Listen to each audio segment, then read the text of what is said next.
చేస్తున్నావు. నన్ను కాలువల్లో పడేయడం వల్ల చిన్న చిన్న జీవరాశులు నన్ను తిని వాటి ప్రాణాలు కోల్పోతున్నాయి. ఇంకా నువ్వు నన్ను ఇది చిన్న ప్లాస్టిక్ ముక్కే కదా అని చెప్పి నన్ను కాల్ చేసి నాలోంచి వచ్చే పొగను ఈ గాల్లోకి వదిలేస్తున్నావు. అది మనుషులు పీల్చడం వల్ల వాళ్ళ ఊపిరితిత్తులకు ఎంతో హాని చేస్తున్నాను.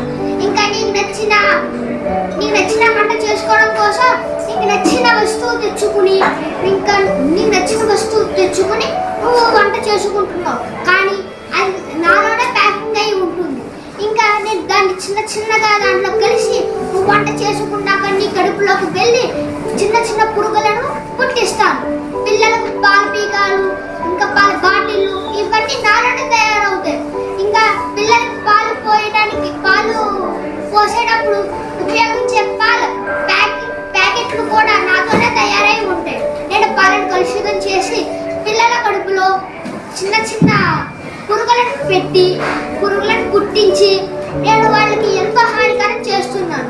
అంతేకాదు ఇంకా ఎన్నో రకాలుగా ఈ భూమిని నా వశం చేసుకోవడానికి కొన్ని వందల ప్రయత్నాలు చేస్తున్నాను.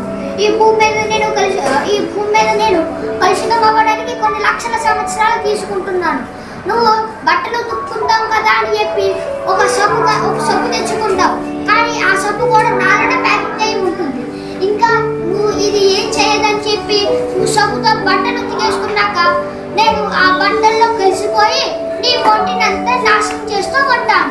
నువ్వు ఉదయాన్నే లేచి మొహం కడుక్కుందామని బ్రష్ ఉపయోగించినప్పుడు కూడా ఆ బ్రష్ కూడా నాతోనే తయారై ఉంటుంది.